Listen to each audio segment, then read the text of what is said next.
Welcome, friends. Welcome back to the show. Today, we're going to talk about something extremely personal. It's a question if you went up to someone on the street and asked them, chances are you'd make them really uncomfortable. And that question is, what do you do with your money? Meaning, if you walk up to someone and say, how do you invest your money? No, I mean specifically, tell me the percentages. People really get caught off guard. A lot of people don't like answering that question. It's almost as if you're asking them, what's their sex life like? There's no more taboo subject than investing, and it's odd. So as you think about how you invest your money, as you're watching this, think about how you put together your portfolio. Take a minute, meditate on it. Think about out of the 200 trillion plus in public assets all around the world, how do you choose the one you choose? How do you choose how much to put in stocks, in your housing, in real estate, in farmland, in comic books, baseball cards, your car, all those things. And the beautiful thing about 2019 is we live in a world of infinite choice. We live in a world of over 10,000 mutual funds. There's now over 2,000 ETFs, and that's just in the US. There's even more abroad. But as you look around the world and you start to think about it, the good news is it's also not just stocks and bonds. So we wrote an investing book called Global Asset Allocation.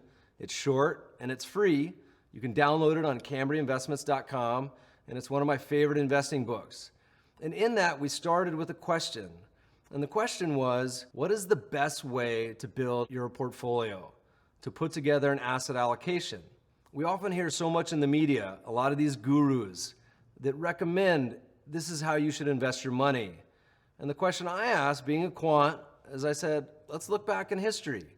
Let's take a look at the horse race of investing and see, at least in the past, what's the best asset allocation?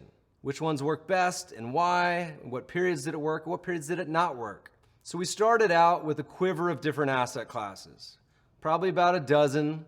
There's US stocks, US small caps, foreign stocks, foreign emerging, real estate, commodities, even all sorts of different types of bonds. But all of these are publicly tradable. The only assets we're really avoiding are private assets like housing and farmland, which are really hard to invest in as an individual. I can relate to this. We have a fair amount of farmland in western Kansas.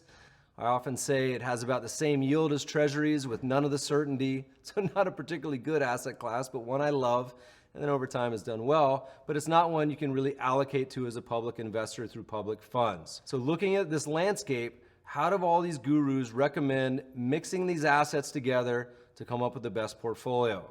People like Rob Arnott at Research Affiliates, David Swinson, the famous manager at Yale, Ray Dalio, manages the largest hedge fund in the world, even Uncle Warren Buffett, and of course, Mohammed El-Erian, among others. And what we set out to learn in this book is ask the question, how do these portfolios perform?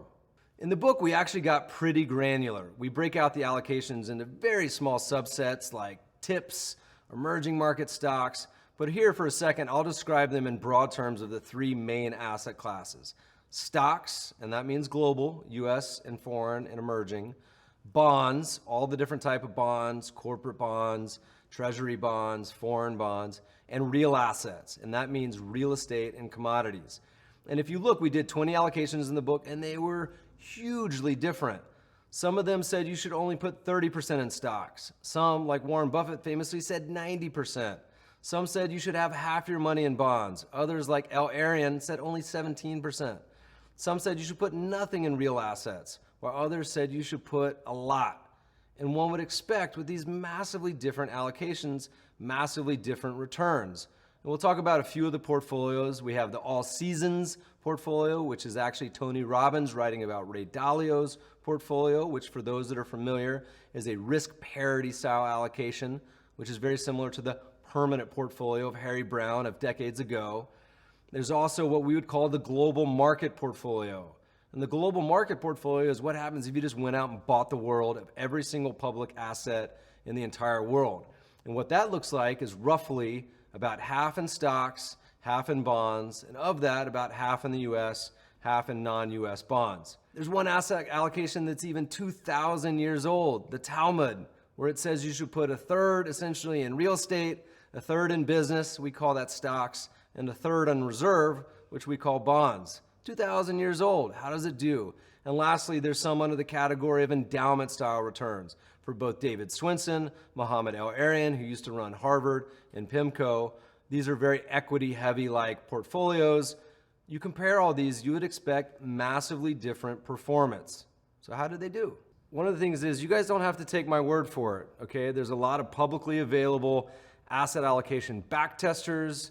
Some you have to pay for, some are free. They let you test what these allocations have done. So I'm gonna tell you the way we've done it, but again, you can go test your own. There's websites like Portfolio Visualizer, there's websites like ETF Replay. We offer one through the Idea Farm that gives you a downloadable Excel spreadsheet, and two more called Allocate Smartly and Extra Dash. Feel free to use them on your own. Again, this is our research. So what are the results? We take these back to 1973. And by the way, in the new edition of our book coming up, we'll end up taking them back all the way to the 1920s.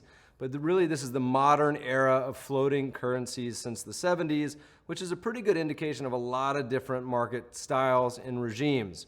First of all, we had the highly inflationary 70s, then the disinflationary, growth-led equity bull market of the 80s and 90s, the two big bears of the 2000s, fueled by the internet tech boom of the late 90s, and then the global financial crisis in 2007, 2008. You've had a lot of different market environments. So which one of these would have won? The funny thing is, you go back to 73, all the asset allocations make money. They all have a mix of stocks and bonds and real assets. They take different paths to get there.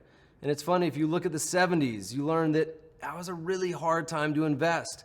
You did well if you just broke even over the time period. So many of these strategies had large drawdowns, really tough time because of the inflation, and then really the boom times of the 80s and 90s. So you saw a lot of these asset allocations zigzag. But here's the takeaway. The returns of the best performing strategy were almost 10% a year, 9.9% per year. That's awesome. The worst performing strategy was 7.9% per year. That's only 200 basis points, what we would call 2 percentage points difference in returns over that period.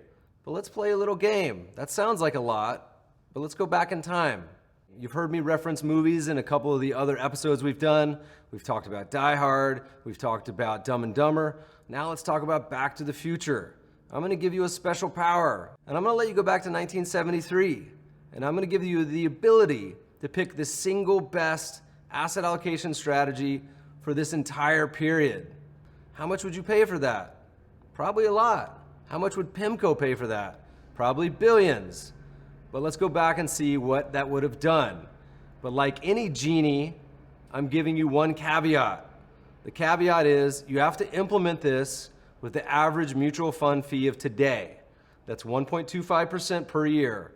That's not the average mutual fund fee in the 80s and 70s, which were a lot higher. Huge commissions, huge charges. That's the average mutual fund fee of today. So if you went back to 1973 and you picked the best performing asset allocation, when we published the book, it was the Mohammed El-Arian portfolio, very heavy in stocks. If you update it to 2018, it's the Bernstein, but they're pretty close. You did almost 10% per year. However, that 1.25% levy of investing in the average mutual fund takes your return almost down to as bad as the worst. So simply by investing using the average mutual fund, those fees had a huge toll on your return, almost rendering the entire asset allocation decision meaningless. And let's say, you know what, Meb, I don't trust myself. I need to use a financial advisor. I sell at the bottom, I buy at the top. I have all sorts of bad behavior, so I'm going to pay a financial advisor to do this for me. The average cost of a financial advisor is about 1% per year. And let me caveat this, we love financial advisors. But we love financial advisors for the value add they bring on the wealth management, insurance, behavioral coaching, all sorts of value added financial advisor duties, not necessarily in the asset allocation. So if you then implemented this, the single best performing asset allocation strategy of the 20 asset allocation strategies in our book, they were hugely different. With the average mutual fund fee of today and the average financial advisor, you take the best performing asset allocation and make it worse than the worst. So let that sink in for a second. What does that mean? What do most of us spend all of our time thinking about? The Fed, gold, are stocks expensive? Are they cheap? How much money should I have in cannabis and Bitcoin? How much money should I put in real estate? What about commodities? But in reality, there's this huge risk staring us right in the face that no one talks about. One of the most brilliant things Wall Street has done is made their fees a percentage of assets. So again, the mutual fund being 1.25% gets skimmed off the top every day or every month or every year, and you never see it. It comes out of the total. Imagine, on the other hand, let's say you had a local Merrill Lynch broker. I'm not picking on you guys. You just happen to be kind of on the higher fee end. And let's say all in you pay 2% per year. That's not my estimate. That's an independent study, including funds and underlying charges. Imagine if you have $1 million, and instead of this just seeing your annual statement, reviewing it, instead you had to deliver to that broker a briefcase full of $20,000 every year. How many people would do that? Not as many. When the fees become real and you see them, it becomes a lot more tangible in real world. Channeling another movie, The Wolf of Wall Street, awful movie. Really angry about this movie, not because of what it was saying, but mainly because the real life Wolf of Wall Street stole an apartment from me once. Not literally stole it, but got awarded the apartment. But hey, Leo DiCaprio played him in the movie. But I'm not talking about Leo in this one, I'm talking about Matthew McConaughey. He's an old school broker, back in the days of E.F. Hutton, Dean Witter, right? These old school brokerage firms that used to charge a fortune in commissions. And he had a great phrase. His phrase was, the name of the game is moving money from the client's pocket to your pocket. And unfortunately, this is the way a lot of Wall Street is set up. They're meant to take advantage of the investor by charging large fees to unsuspecting parties. Bill Grote tweets out this annual great chart that shows number of deaths for humans per year caused by different animals. And what a lot of people are scared of, sharks. I live in LA. The lifeguard locally says a day does not go by that they do not have someone that sees a great white shark. That's horrifying. I don't ever want to see a great white shark. Sharks only kill 10 people a year. Also wolves about 10 people. Lions, a little more, but at 100. What kills the most people per year? Mosquitoes. What about number 2? That's other people. Number 3 is actually legit. That's snakes. I hate snakes. That's fine. Get away with that one. 4 is literally man's best friend. Dogs kill more people than all these other animals combined. Numbers 5 through 7 are things you haven't even heard of. Snails, worms, flies that no one's afraid of. Why would you ever be afraid of those? If you're a logical person, the same way people are afraid of lightning strikes and all these other rare events, what they should be afraid of is what's staring them in the face. Namely, or maybe what's landing on their arm, sucking their blood, mosquitoes, other humans, man's best friend. And this is what I liken to the investment world. Everyone spends all the time focusing on the asset allocation, sweating, watching CNBC, watching all these different programs, reading magazines, newspapers, Wall Street Journal, Financial Times, all that time you spend on your asset allocation, when in reality, I actually don't think your asset allocation matters that much. I liken asset allocation to baking the way my mom makes cookies, all right? She does it the old school Southern mom way of doing it by feel. A pinch of this, a smidgen of that. So as long as you have some butter, some chocolate chips, some flour, all the main ingredients, it doesn't matter exactly how much you have. The chocolate chip cookies probably taste pretty good. If you leave out an entire category of ingredient, however, you just exclude butter, you do gluten-free cookies, they're probably gonna taste terrible. But in general, the exact amount is not what matters most. So this takeaway is really hard for a lot of people because most people don't really think of fees. But the beautiful thing about 2019, it is an amazing time to be an investor. We live in a world of choice. We live in a world today where you can go and buy any of these asset allocation portfolios and pay essentially nothing. And when I say nothing, I mean about 5 basis points. 5 basis points equates to 0.05%. That's essentially free. And nerd alert, once you factor in short lending, that a lot of these ETFs do, where they lend out securities, they return that revenue to the investor, you actually have a portfolio that probably has a negative expense ratio. Let that sink in for a second. You probably have a portfolio that is already paying you to own it if you invest in these low-cost funds. The problem is, people still invest in these high-cost funds. Let me give you an example. Mutual funds, a very tax-inefficient vehicle. Last year, 2018, almost every asset class was down. First time this has happened since the 1930s. It's a pretty rare event, right? But almost everything was down. Large cap equity funds, which on average were down 6%, paid out a 10% of their net asset value on average as capital gains. So if you're looking at 2/3 of mutual funds that paid capital gains, only 6% of ETFs did. So in general, your default should be ETFs. Let me give you another example. One of my favorite things to do is to ask other managers, do they invest in their own fund? And you think that would be an auto answer. Yes, of course I invest in my own fund. Why else would I ask you to invest in my fund? For most mutual fund categories, 50 to 80% of mutual fund managers invest $0 in their own fund. Let that sink in. These guys are selling to you, saying you should buy my great fund, but they don't invest in their own fund themselves. And this used to really confuse me. I would scratch my head, say, how do these guys not invest in their own funds? You want someone with skin in the game. And then it made sense. They're smart. They realize it's not a good idea to invest in a high-fee, tax-inefficient structure, but they ask you to. Wall Street is rife with all sorts of these conflicts. I've disclosed many times I invest all of my publicly available assets in our funds and strategies. We've published blog posts on this for years, and we'll probably do an upcoming video on this topic. But in general, the default is low-cost funds, tax-efficient funds, which in general ETFs are more tax-efficient, and hopefully you have a manager that invests alongside you. We hear so much every day in the media about this huge trend from high fee to low fee. Some people call it from active to passive. There's this massive flood of money moving out of high fee structures to low fee structures. But we still exist in a world where there are some people that were willing to pay, probably because they've forgotten about it or they've died, 1%, 1.5%, 2% for a US stock S&P 500 mutual fund. That's crazy. You can get that for a few basis points, but people still pay it. Let me give you another example of how we're in the very first inning of this huge fee disruption. Asset allocation funds. We're not talking tactical, we're talking buy and hold strategic allocation funds, which by definition don't really do anything other than rebalance. Okay, a lot of the things we've talked about so far. Buy and hold, asset allocation, rebalance. You shouldn't be paying a whole lot for that because the manager isn't really doing anything. So if you look at the landscape, you have funds, and we'll make the demarcation about half of 1%. Still high, but half of 1%. ETFs manage about $5 billion that charge less than that. Awesome. That's great. They're growing. There's about a dozen of them. We manage one. And ETFs that do asset allocation that charge more than that, there's about $2 billion. So $7 billion total. Cool. Guess what?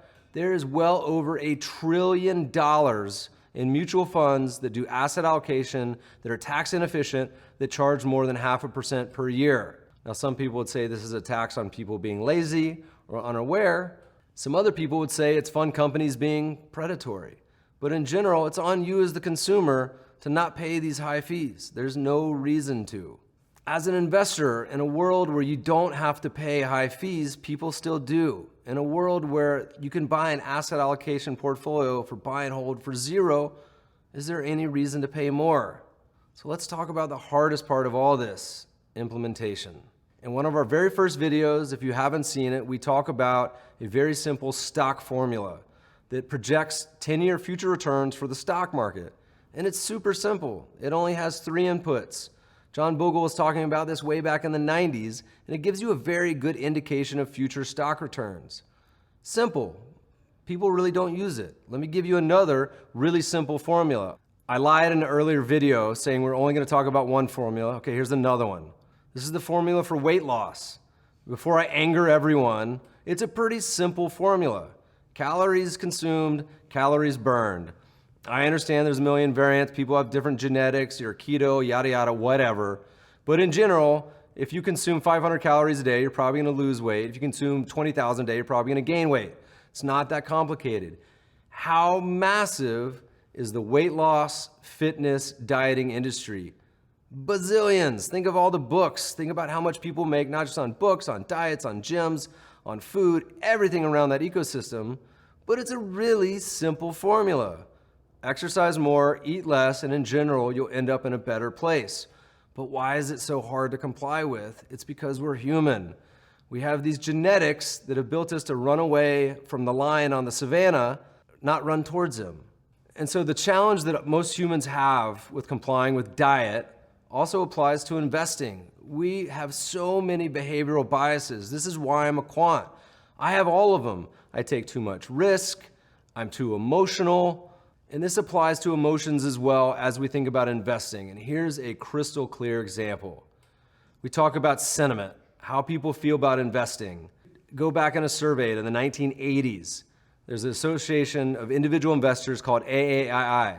They asked their membership a simple question. Are you bullish on stocks? Are you neutral? Or are you bearish? That's it. This has been going back for over 40 years now. We have an average over time. We have a spread over time. But what's important is this waxes and wanes with what's going on in the world. In general, it indicates a pretty good idea of the general mood. But humans are like lemmings, particularly at turning points. You go back in this study and you say, what was the single highest bullish reading in the entire history of this sample? You cannot make this up. It is December 1999, the literal worst month in the entire history of this sample to be bullish is when most people wanted stocks. Think back, during the height of the bubble, price earnings ratio trading at 45. You go back to our old video. If you would have watched it, you would have said, okay, no, I have a little more common sense. This is crazy to be paying 45 times earning for these stocks. When were people the most bearish? Again, you could not design a study to be more backwards. People were most bearish in March of 2009. The literal exact bottom of the global financial crisis with equities, the best buying opportunity of our lifetime. Had you been using our CAPE ratio evaluations, you would have known that stocks were trading in low teens versus at the bubble when everyone wanted them at 45. So having a fundamental anchor, being quantitative or rules-based, is helpful to keep us from our own emotions, to keep us getting caught up in these manic forces that are so easy. Sentiment in general is sort of a squishy topic. It's not something we use as an indicator or something that we use to actually manage money, but it is indicative of what's going on in the world. Let me give you another example. There's a survey called Investors Intelligence that goes back to the 1960s. Our good friends at the Luthold Group examined the top 10 years when people were most bullish on stocks and subsequent returns for stocks, and when the 10 years when people were most bearish on stocks and the subsequent returns. You can already predict what I'm going to say. The times on average over the course of a year when people were most bullish, the next year's return, 0. The times that people were most bearish, the next year's return, 17%. And it makes sense. But actually, you look back over the past couple years, people were super bullish 2014, 2017. For the first time in history, and this is a good history lesson, by the way, we always talk about, as advisors, investment managers, something happens, we often tell clients, it's okay, this has happened in the past. But the whole point of markets is the biggest drawdown is always in your future. New things will consistently happen. Think back to election night. Again, I'm politically independent, so don't get involved, but I was in Los Angeles celebrating election night with some friends. I had some sad Democrats, some happy Republican buddies. So we were having some beers, watching the futures just tank. The end of the world was going to happen, this huge surprise, and stocks were going to do poorly. Well, markets always surprise people. Guess what happened in the next year? The first year in history, the stock market was up every single month. So not surprisingly, by the end of 2017, everyone was bullish because the market went up every month. But going back to our sentiment surveys, we saw that 2017 was the second highest bullishness ever. Well, guess what happened in 2018? Down year, right? So sentiment, again, it can be useful when it's particularly at extremes. It's not something we always use, but something to be mindful of because it almost always works in the opposite fashion, where humans tend to congregate, and when they get in masses, it tends to be a lot of groupthink. We always say sentiment is super helpful at extremes, as a way of getting a tab on mass psychology, thinking about what everyone else is doing so you can always take a step back and be a little more logical. The thing is, we institutional investors, the pros, love to look down on retail. We say, you guys are so emotional, but we're not like that. We have committees, we have a rigorous investment process, we have rules. But is that true? Does it actually make a difference? There's been a lot of academic studies. One of them looked at 8,000 hiring and firing decisions by professional investors, over 800 of these institutions. And what they looked at was a manager they were firing and the manager they were replacing them with. In the prior 3 years, guess what? Obviously, the manager coming in had better returns than the manager they were firing. Otherwise, they wouldn't fire the guy, of course. Guess what happened in the ensuing 3 years? They should have stuck with the old guy. The manager they fired had better returns than the manager they hired. And why is that? Because people chase returns. A lot of this has to do with career risk, with simply people's jobs, the way they think about markets. They chase what's hot. There's a famous investing phrase that says people buy what they wish they would have bought. So in reality, we institutions are just as bad at investing as individuals are. Let me give you another example.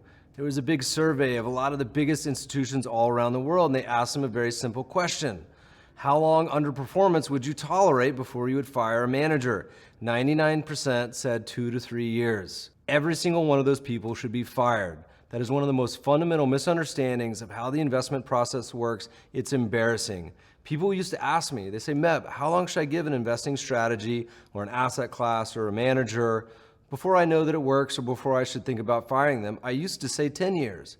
Now I say 20. So if you're not willing to allocate to a certain strategy or manager, many of these strategies have years of under and outperformance. Small caps go years underperforming than outperforming large cap. Value, the last 10 years has had a historic poor performance stretch against growth. Same thing for US stocks versus foreign.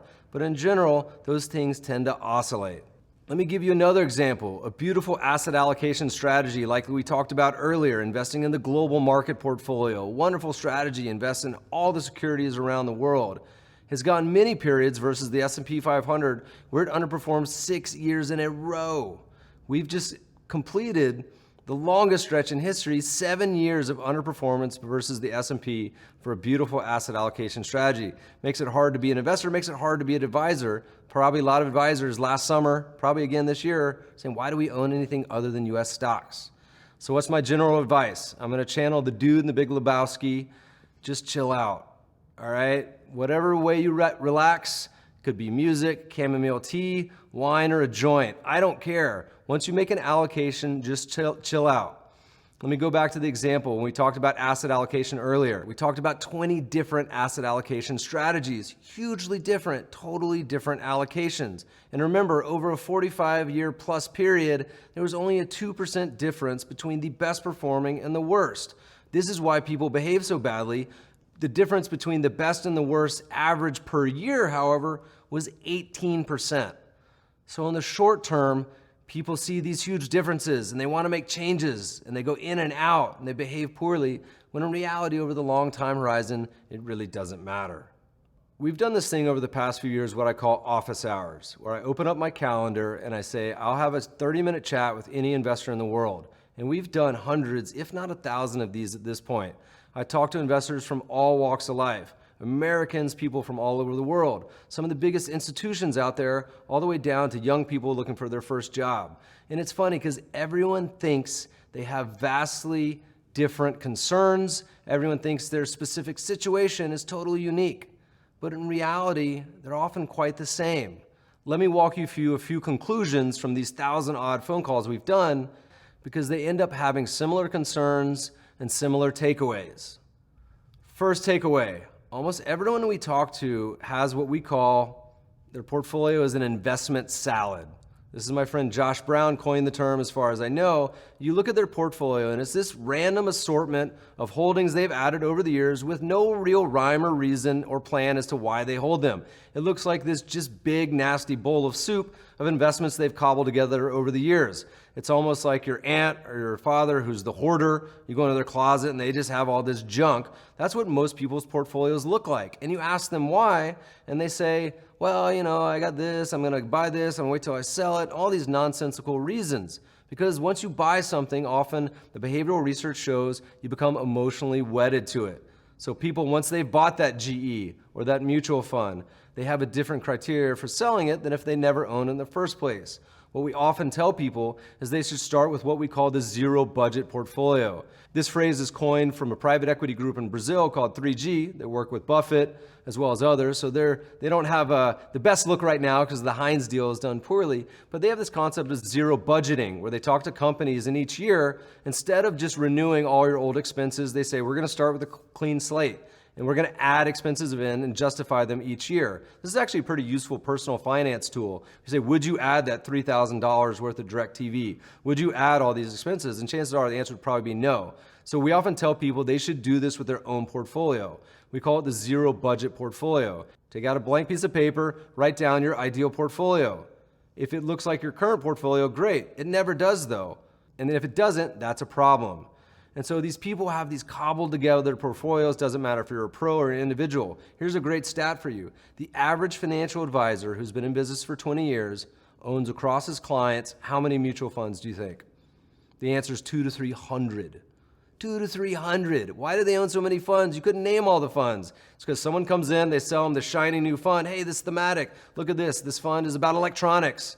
10 years later, hey, look at this. This fund's about internet. 10 years later, hey, this fund is about the bricks. This fund is about cannabis, yada, yada. People buy them, they put it away, and they don't want to sell them. But is that a coherent way to go about investing? Of course not. The second takeaway is almost everyone we talk to has a binary view on investing. They look at their holdings and they want to say something like, hey, Meb, I have this gold. Should I keep it? Should I sell it?